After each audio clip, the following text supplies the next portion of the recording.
What's going on, Disney adults? Welcome to a brand new video. Now, you're probably looking at the title of this video and you're thinking, why are you doing this in February, Zach? The answer, why not? Why should villains only be subjected to one month of the year? They shouldn't. Villains are fantastic. They are what make the movie. Without a villain, do you really have a Disney movie? Sure, probably, but it adds to the excitement. It adds to the factor of the classic Disney movies and the classic Disney trope of XYZ, the formula, as you were, the Disney formula. Today, we're going to be talking and taking a trip down some of my 10 favourite Disney villains. Now, this is probably, obviously, you're probably going to look at this like, really? These? I'm like, yeah, this is mine. Let me know yours down in the comments below. Without further ado, welcome home, Disney adults. And let's get into this top 10 right now.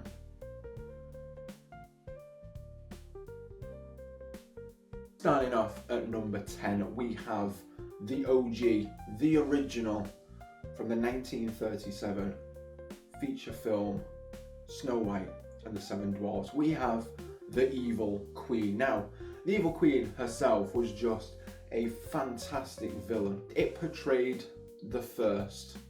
That is what set the formula of being evil, of being maniacal, of being a Disney villain.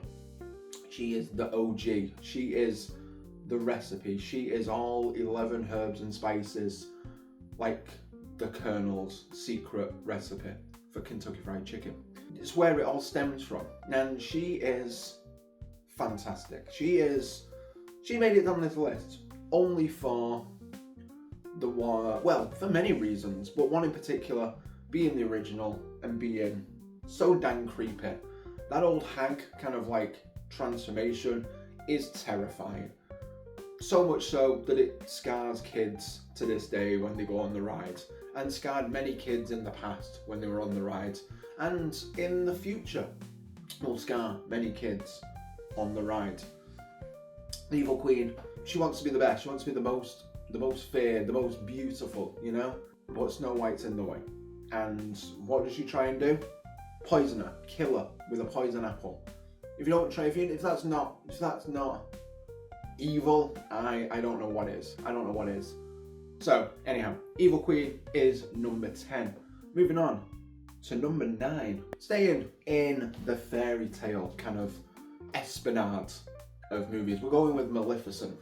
Now, Maleficent is probably one of the coolest Disney villains. She is prominent in the parks with her dragon form being the Maleficent, the Maleficent dragon, and it houses many things. It was at Fantasmic at Disneyland before.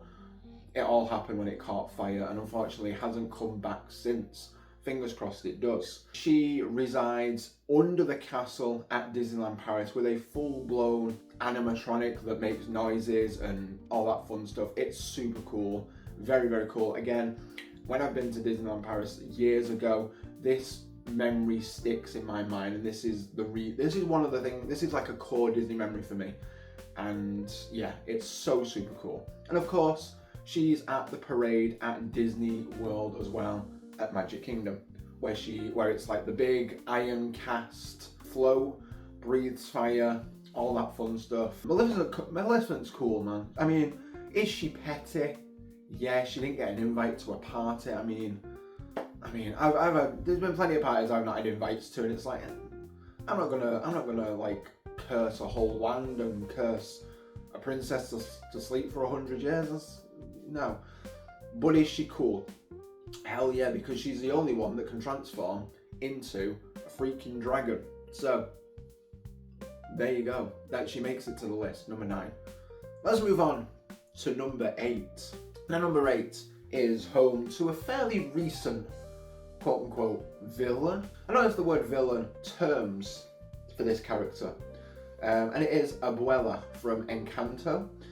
Now, granted, it is a fairly kind of new, kind of like trope that Disney are trying to go with Disney villains of like, oh, one of the people that are close to you turns out to be the villain. And they've tried this formula in the past, as you'll see, and some of these will come up later on in this list. But Abuela is very, very close-knit. She is the one that starts the whole Encanto, the house, the Mikasa, and the whole house with the flame, and the flame decides who gets powers and things like that.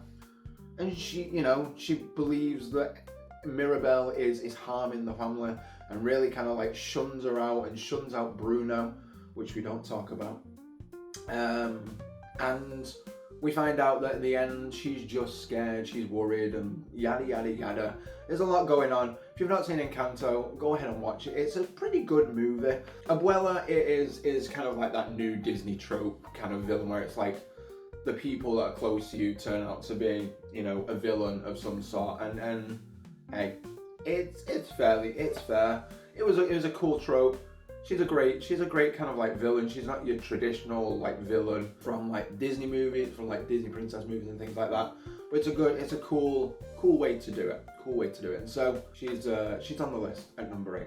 Let's move on to number 7. Number 7 is from someone who is in one movie, and he is probably the most insufferable villain, because he's so egotistical. He is so kind of up his own exhaust. And I'm talking about Chick Hicks. Kachika. Chick Hicks, man. Chick Hicks is insufferable.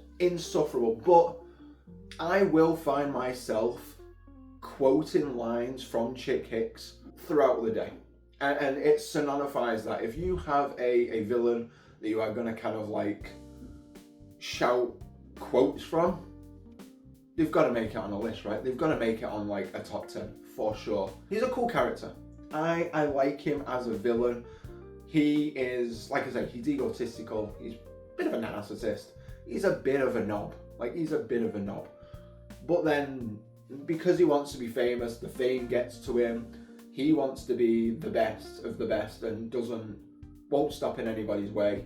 And of course, if you know the story of Cars, and you know that Lightning was like this at the beginning, and realised that this is not the thing, he learns about family, friendship, yada yada yada, the whole 9 yards, and then some. But yeah, Chick Hicks, man, he's a good villain, quote unquote. I mean, he is a villain, right? He is a villain.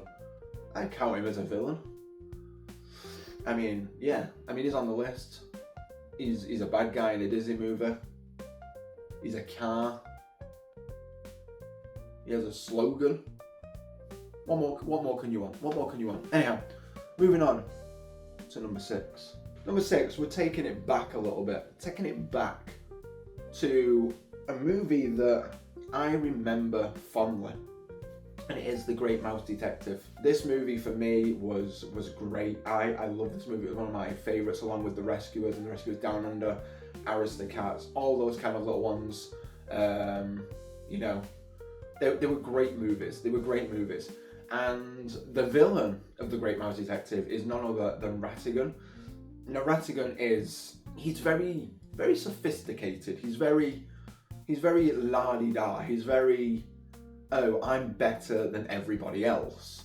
And yeah, he portrays that very, very well. He wants to be better. He wants to like create this army and all that kind of stuff. It's a good time. He's a great villain. Gives some good lines. Gives some good kind of like moments in the movie. And yeah, he's made it on this list. He's great. It really meant just very nostalgic kind of feeling for Ratigan, because Great Mouse Detective was again one of those Disney movies that I grew up with, along with like the Aristocats, the Rescuers Down Under, all those ones. Like they were a lot of fun. They were on like most of the time. These were kind of like the ones that I owned to begin with on VHS. It was Ratigan that was probably one of the better ones for me in that time period. Now it's been a while since I've watched a Great Mouse Detective. I could be wrong. I could think he's an absolute toss pot now, but hey, maybe I'll give it a watch and we can get to it at some point, give it a review, whatever. We'll see. Anyhow, Retigan made it to the list. Let's see who's made it to number 5. Now number 5 is none other than a man who wanted it all. A man, I shouldn't say man, not a man. In fact, I'm going to say man. He's a male. He's a male. We'll say that. A male who wanted it all. A male who got it all and failed.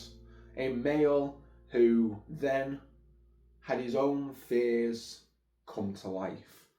This, of course, I am talking about Scar from The Lion King. Scar is one of those villains that you think of from the Renaissance period of Disney, and you know Scar. You know The Lion King. You know Scar is one of those villains that is like, yes, he is evil, he is maniacal, he is surrounded by idiots. Scar is, he killed his own brother, man. He kills him. And you know what he says? You know what he says. Long live the king.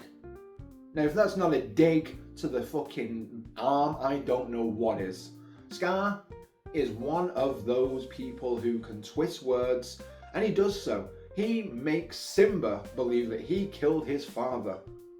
When we all know what happened. We all saw it with our own eyes. We saw you, Scar. We saw you. We know what you did last summer. Kachika. Scar is one of those villains that is maniacal, is evil, and really fits that Disney villain trope of, yes, he is better than everyone else, and he knows it.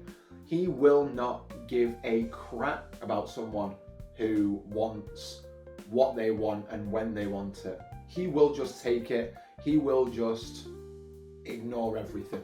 And so Scar makes it to the list at the top 5 here. And we're coming into the home stretch now. We're nearly there.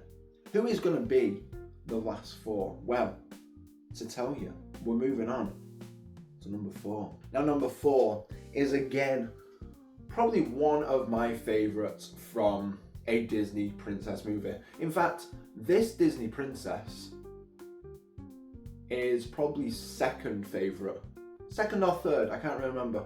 I did a tier list of the princesses on the pod. Go and check it out.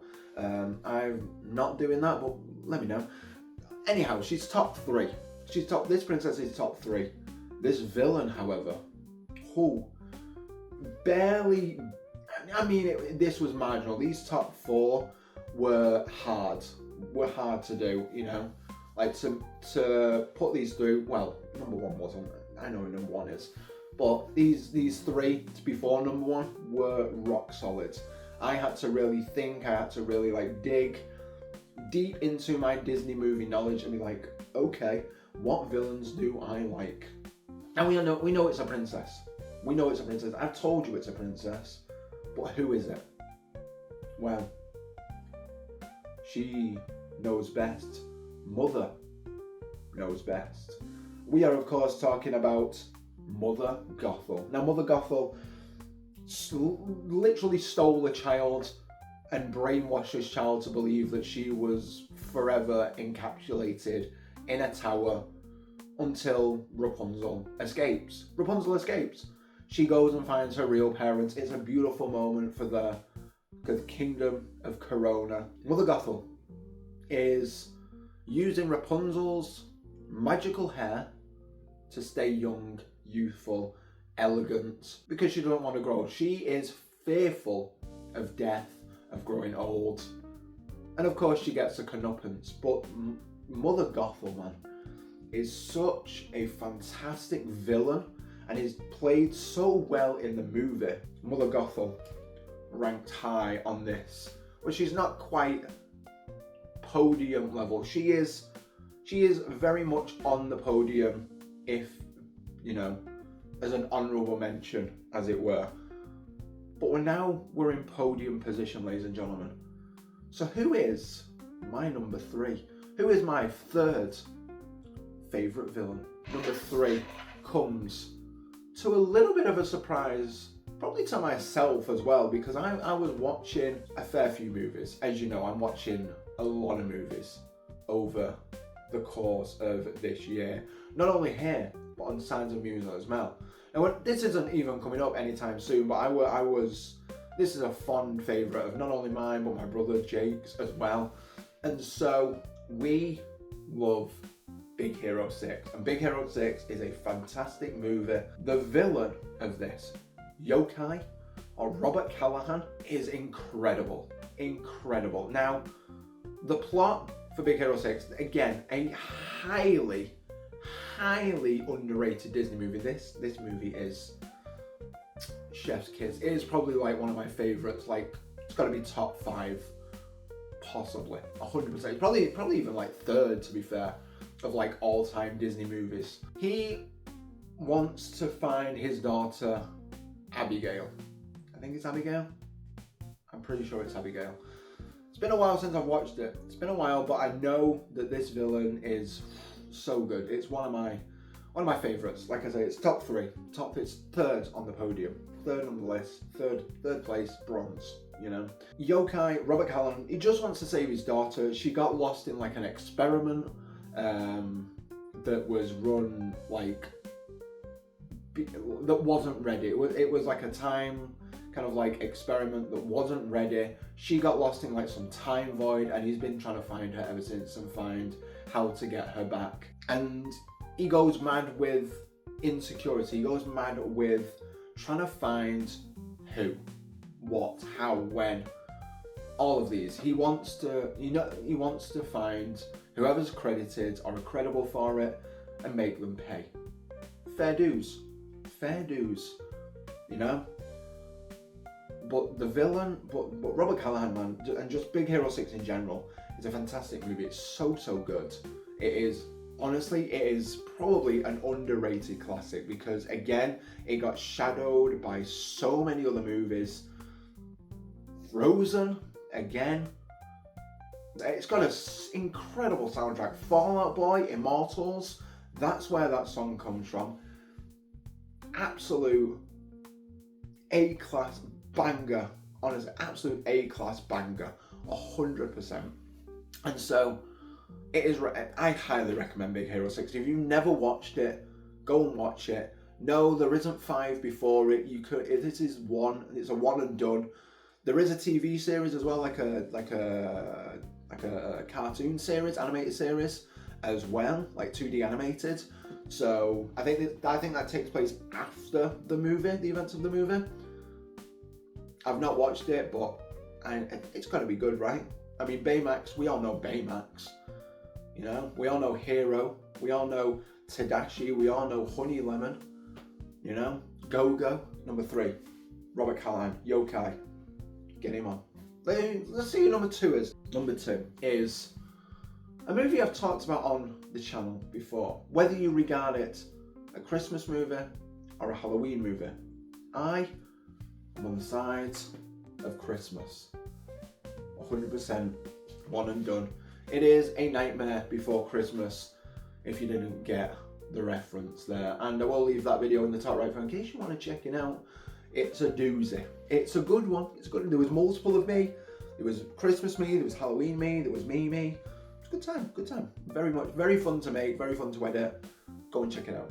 Anyhow, getting sidetracked, plug in my own freaking videos. Oogie Boogie is on this. God rest his soul to Ken Page, who played this role phenomenally. 100%. Could not imagine anyone else playing this character ever. He solidified that character 100%. Oogie Boogie is one of my favourite Disney villains. He's probably quite a few people's favourite villains. I mean, he has his own Halloween party at DCA over in California, Oogie Boogie Bash. He is part of the Sanderson Sisters show at Mickey's Not So Scary at Magic Kingdom. You know, he comes out, he does a little song.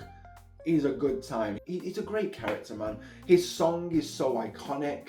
His song gets played everywhere at Christmas time, at Halloween time and Christmas, and it's so good. It's so good. Oogie Boogie Man is just such a great character. Just the way he was brought to life through stop motion was incredible. Absolutely incredible. 100%. He is my second favourite cat villain by far. I can't even shift that. I can't shift him to be anywhere else on my list.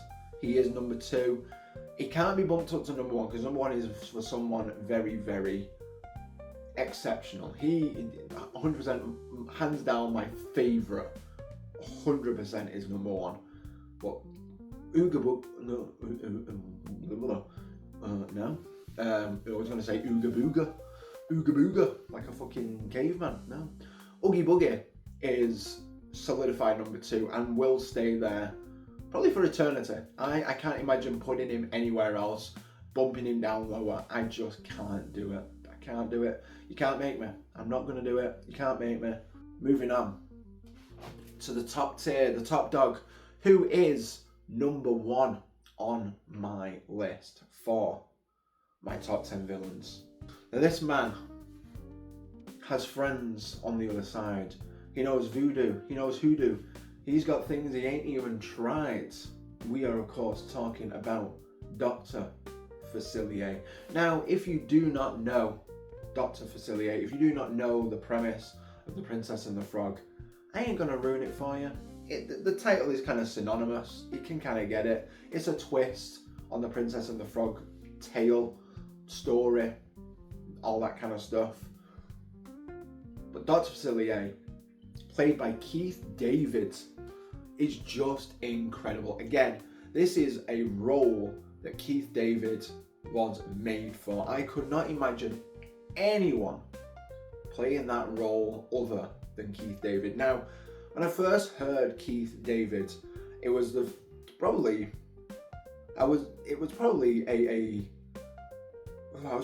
quite young when I first heard the voice of Keith David. I was quite, I wouldn't say obsessed, I was intrigued and played quite a lot of Saints Row. And Keith David plays Julius of the 3rd Street Saints in Saints Row. And I played the crap out of the first Saints Row game and the second. I absolutely loved them games through and through.